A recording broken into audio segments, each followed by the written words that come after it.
This is very, very important thing for us to understand, that a lot of times people cannot differentiate between baseless objections and between proofs, and they present their baseless objections as strong proofs. And to them, for some reason, it's just like a child who has no understanding and objecting to his parents about something that is so obvious, so clear, that parents really don't even know how to explain it to him because this is so clear. But his mind cannot get there. So now they don't even have words to explain to them. And this is really the situation that you find a lot of time with objections. The person who is raising the objection according to his understanding is very smart, is very intelligent, and he came up with a big objection that no one in the world can answer that objection. But in reality, you would find that this objection is based on no understanding, in something that is totally baseless, on something that is childish, you can say. But to this person now, he is so intelligent by raising that objection.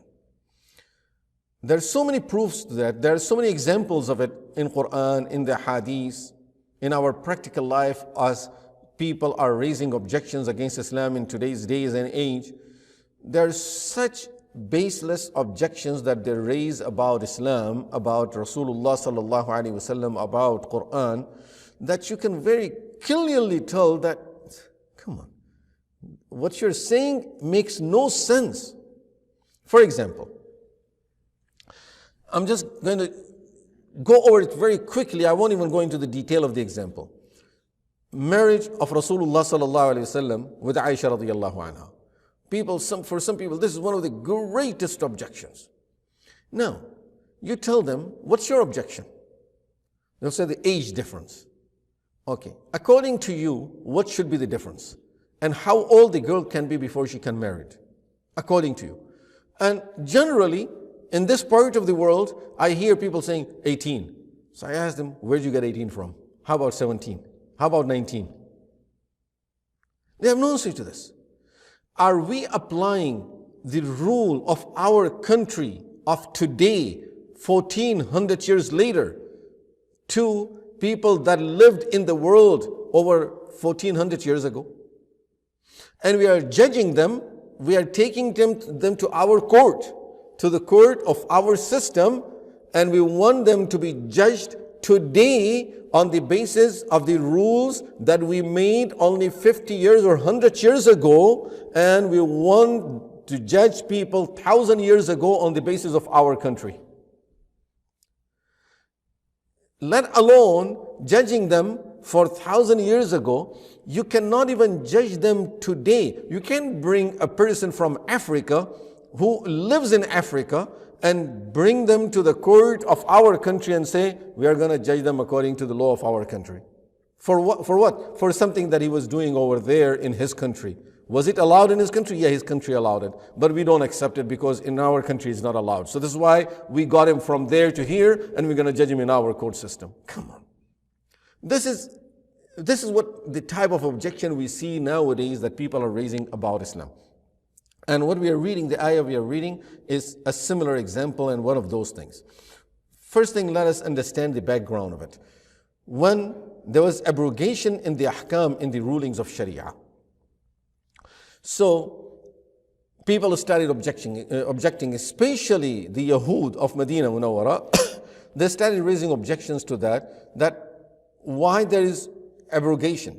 Why are you changing your mind? Why today you are saying that this is the ruling and then tomorrow you say, no, this is now the ruling has changed? Why talking in salah was allowed and now talking in salah is not allowed? Either is allowed or is not allowed. Why drinking alcohol was allowed at the early days and then it was forbidden later on? Why not forbidden from the first day? So these type of objections, that why things have changed in Islam. And wal-iyazu billah, the basis of that was, didn't God know what is right? And if he knew it, why did he say something wrong before? But the fact is, none of them is wrong. So this ayah, Allah subhanahu wa ta'ala is saying that I do it based on my hikmah, based on my wisdom. I'm going to explain few things about abrogation in Islam very briefly, inshallah. But first thing, let's understand what is this abrogation. Abrogation in Islam is all about a ruling would come at certain point about a situation, and then when the situation would change, Allah subhanahu wa ta'ala will change the ruling on the basis of the new situation. And in the early days of Islam, Allah subhanahu wa ta'ala was issuing the ruling on the basis of building the foundation within the Sahaba Ridwanullahi alayhim ajma'een. When that foundation was built, then the ruling came according to what was supposed to continue later on. For example, if from the very beginning, from the first day, the ayah about the forbidding the alcohol would have been revealed, many of them would have fallen into the sin, because you can't just leave it right away. You have to prepare people's iman and taqwa so that they can obey, they can listen. And then you tell them that this is not allowed. If before they even know what Sharia is, what Deen is, what Islam is all about, and you just tell them all the rulings one after another, they won't be able to follow it. So Allah subhanahu wa ta'ala in the initial days was building their iman and building the taqwa in them. This is why as soon as Allah subhanahu wa ta'ala revealed the ayah about forbidding the alcohol, they all threw it away. They all threw it away. Not a single person objected to that ruling. But in today's world we see how many countries tried forbidding the alcohol.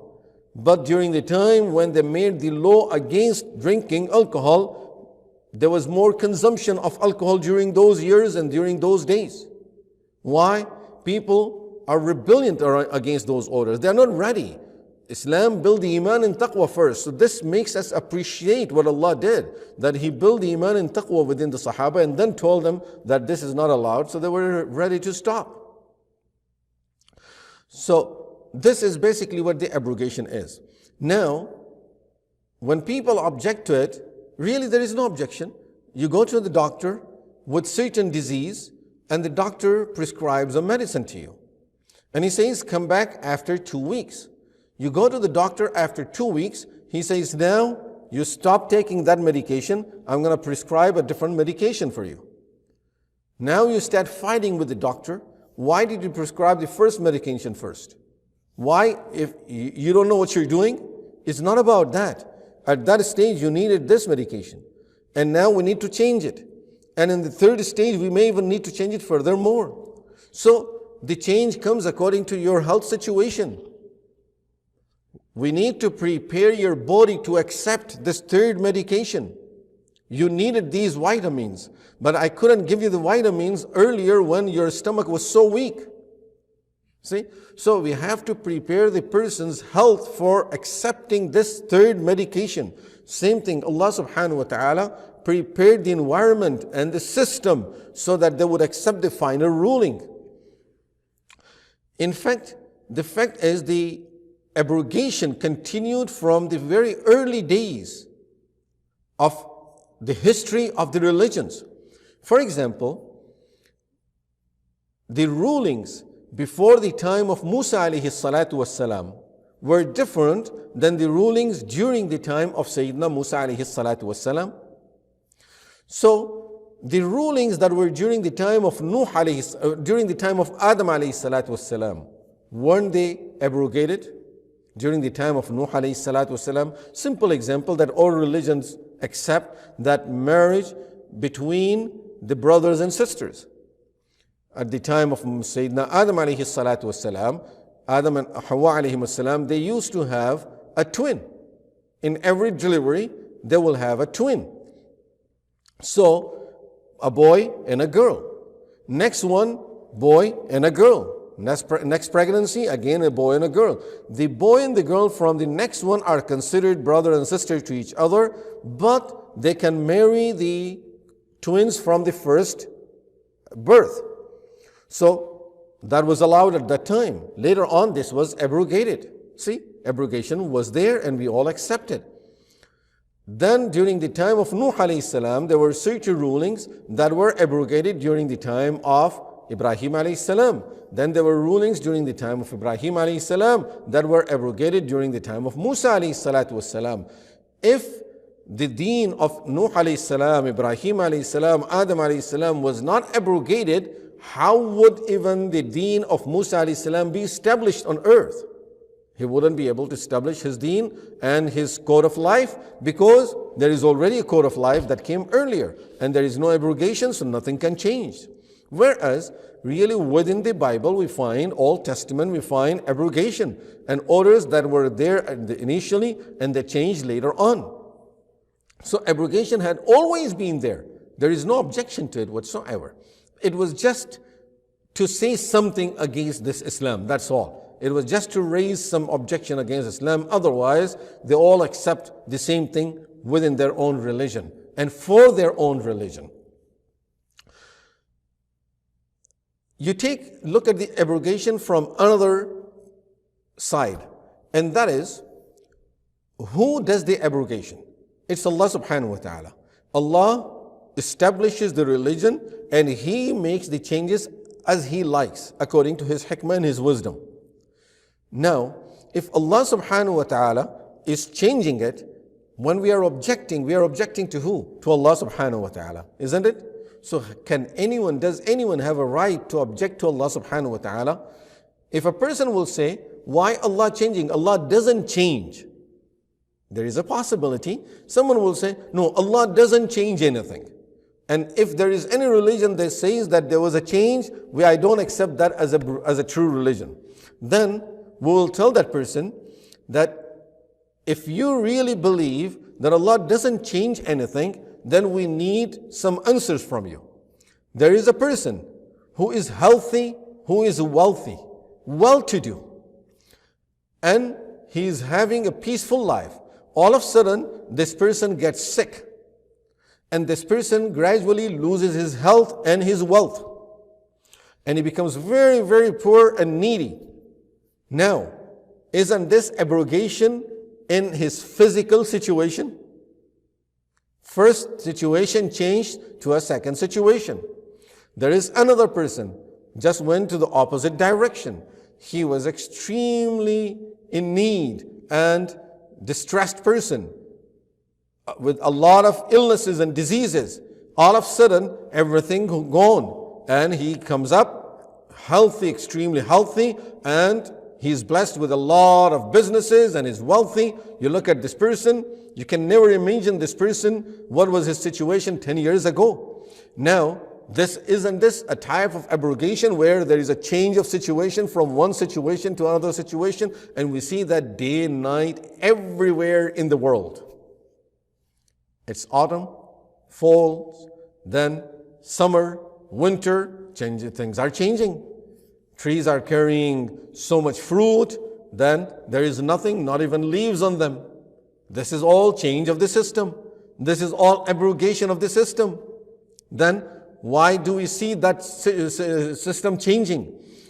And the one who's changing this physical system of the universe is the one who's also making the changes in his laws and orders of the Sharia.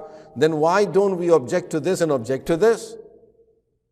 And if we say this is not God wal a'yadu billah who's doing it, then we don't know who God is. The one who's bringing all the change in the system of the world, who is that? That is God. So God is bringing the whole change, all the changes in the system of the world. If He's changing it day to night, night to day, it's just changes. So when God is changing all of this, then He can change His laws also as He wills. So we can now understand abrogation from both sides. From the Sharia's point of view, a person who accepts the Sharia, any religion, he will see abrogation and has to accept abrogation in the Sharia. And a person who does not accept a Sharia, then we will give them the example of physical changes in the world and how we see that Allah is changing one system to another system, one thing to another thing, that all is a type of abrogation.